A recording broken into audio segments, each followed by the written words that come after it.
As we turn our focus now to South Africa's Nedbank, they've recently announced that they're moving to take control of Kenya's NCBA Bank. Our Nairobi correspondent Daniel Ominde examines what the deal signals for Kenya's banking sector, its customers and shareholders. On Wednesday, South African lender Nedbank announced its intentions to acquire a controlling stake in Kenyan lender NCBA Bank.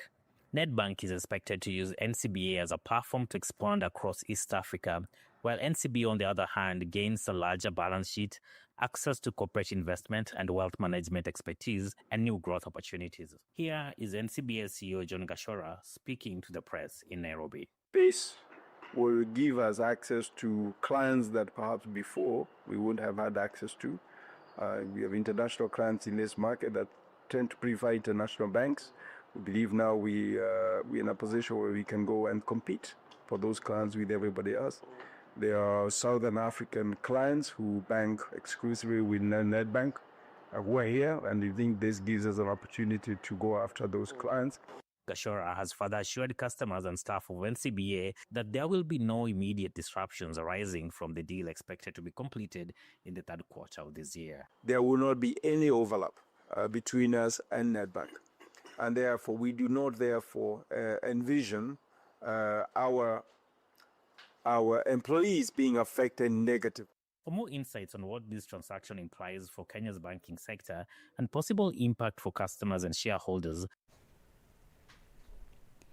That was Daniel Ominde there, focusing on Kenya's banking sector and South Africa's Nedbank recently announcing that it's moving to take control of Kenya's NCBA Bank. We turn our focus now to Afreximbank. It's a story that we covered for you last week, but there have been developments in this regard. Their decision has been made. They are going to be in a relationship with ratings agency Fitch, and this has reignited debate over how multilateral development banks with sovereign members and treaty-based protections should be assessed within the global credit ratings framework.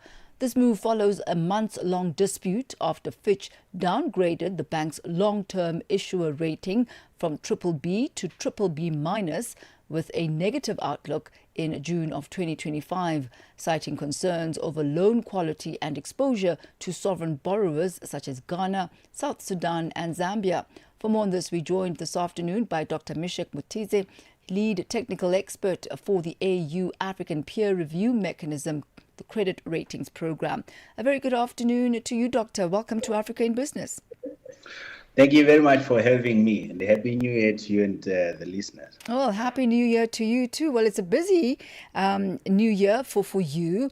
Last year, you criticized Fitch's downgrade of Afreximbank. What do you think about Afreximbank now ending its ties with Fitch? Is that an advisable move?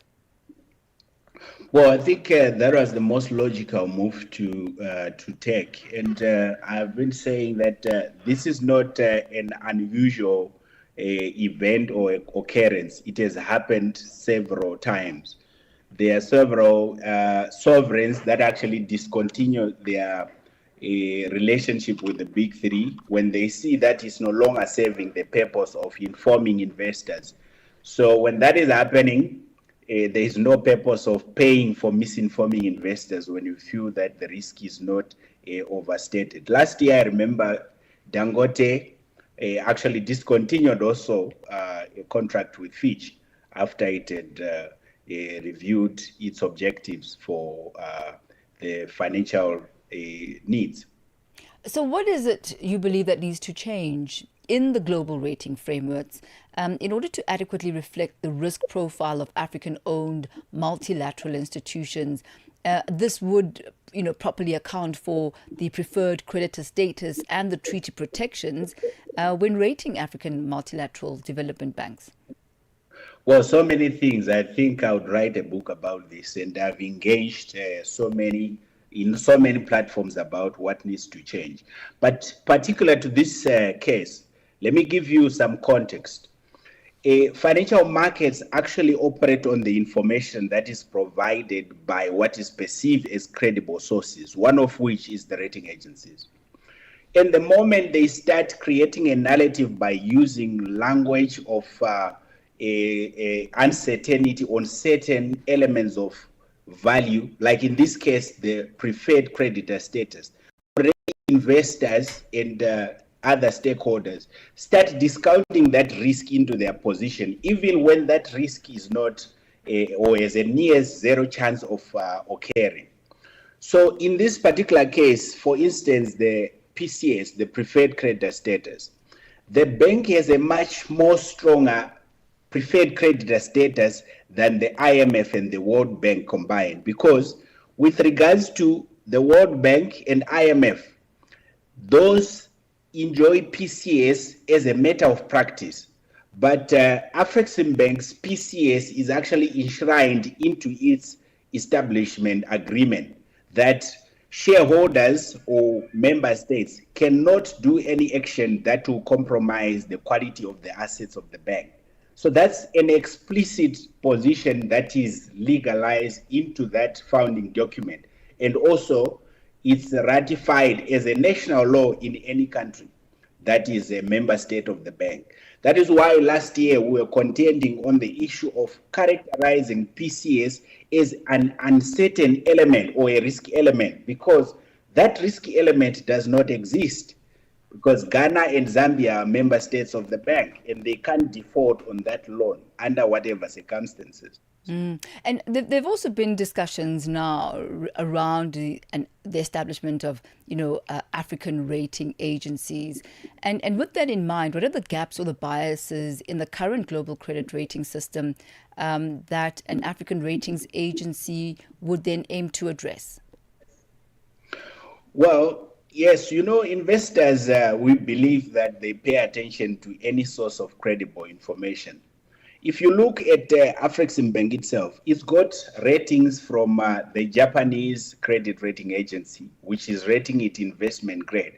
And it has used that rating to access the Japanese market to raise quite a substantial amount of money from the Japanese market. The same with the Chinese CCXI, which has raised also close to $500 million in US dollars from that market. And those are key rating agencies that any issuer would need to have a rating from before they tap into that market. The same with GCR, which is the African-based rating agency under the Moody's banner, is still rating the bank in A category. And if you look at their reports, it's much more comprehensive, and they do characterize the risk sources differently to what Fitch and Moody's does with regards to the bank. So in that same sphere of argument, we strongly believe that another rating agency, in this case the Africa Rating Agency, will bring a different perspective to what the big three bring to the market. And investors... We'll have to leave it at that, unfortunately, this afternoon. But thank you. Great context as the story continues to develop. Dr. Mishek Mutize, always a pleasure. Thank you, sir. Thank you. Thank you. He's the lead technical expert for the AU African Peer Review Mechanism Credit Ratings Program.